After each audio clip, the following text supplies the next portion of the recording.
بسم اللہ الرحمن الرحیم۔ ارم سلم سپیک کے سبھی ناظرین کو السلام علیکم۔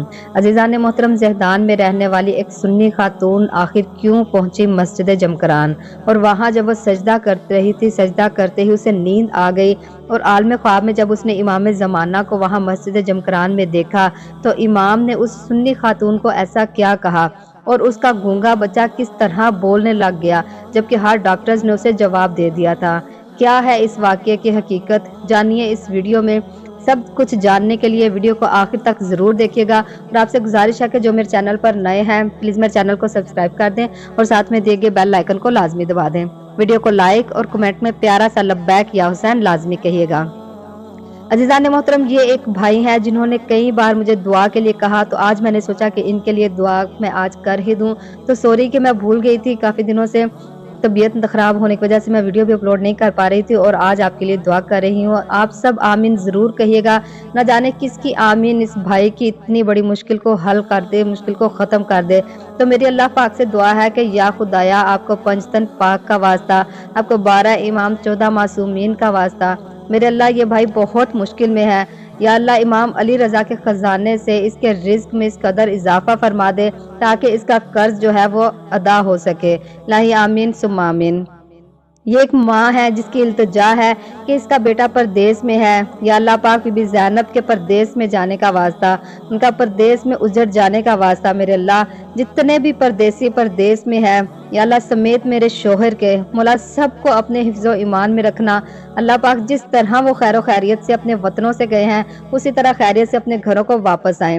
یہ ایک میری بہن ہے زاہدہ پروین، مولا ان کو بھی اپنے حفظ و ایمان میں رکھے، مولا ان کی بھی جو مشکل ہے وہ حل کریں، آمین ثم آمین۔ تو چلیے اپنی ویڈیو کا باقاعدہ آغاز کرتے ہیں۔ عزیزان محترم، اہل بیت فرماتے ہیں کہ ہم اپنی زیارات کرواتے ہیں لیکن ان کو کہ جن کے قلوب پاک ہوں، قلوب صاف ہوں۔ ایک اہل سنت کی خاتون تھی، زہدان کے رہنے والی تھی، اس کا ایک بچہ تھا جو کہ گونگا تھا۔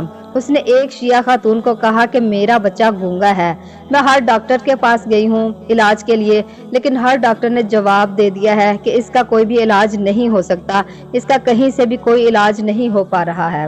تو اس شیعہ خاتون نے کہا اس اہل سنت خاتون سے کہ چلیے ہمارے ساتھ، ہمارے پاس ایک ڈاکٹر ہے جو آپ کے بچے کا علاج کرے گا اور اسے شفا مل جائے گی۔ یہ شیعہ خاتون ان کو مسجد جمکران لے کے گئیں، اور وہاں جا کے ان سے کہا کہ 2 رکعت نماز امام زمانہ پڑھو، کہ جس میں ایاک نعبد و ایاک نستعین 100 مرتبہ، اور ذکر رکوع 7 مرتبہ، ذکر سجدہ 7 مرتبہ، اور اس کے بعد سجدے میں جاؤ اور 100 مرتبہ ذکر صلوات کرو۔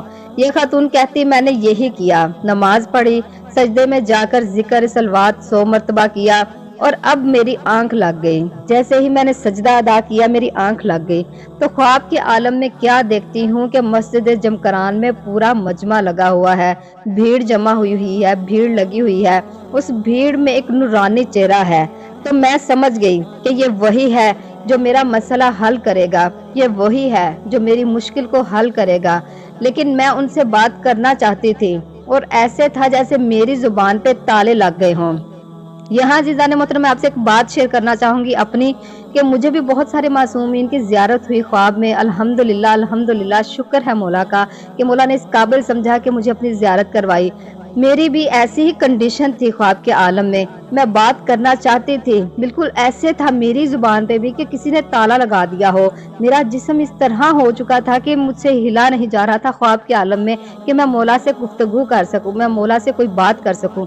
سیم ایسی ہی کنڈیشن میری بھی تھی۔ تو میری مولا پنجتن پاک سے دعا ہے کہ مولا آپ سب کو بھی اپنی زیارت نصیب فرمائیں، آمین ثم آمین۔ تو وہ خاتون کہتی ہے کہ میں نے بہت چاہا میں اپنا دکھ بیان کروں، میں اپنی تکلیف بتاؤں، پر ایسے تھا جیسے کسی نے تالا لگا دیا ہو میری زبان پہ۔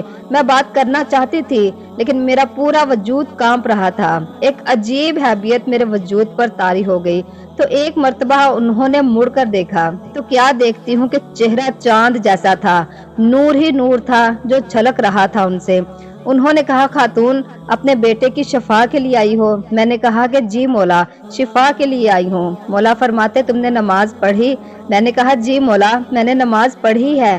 مولا فرمانے لگے کہ دوبارہ نماز پڑھو۔ میں نے کہا مولا ایک دفعہ پڑھی ہے۔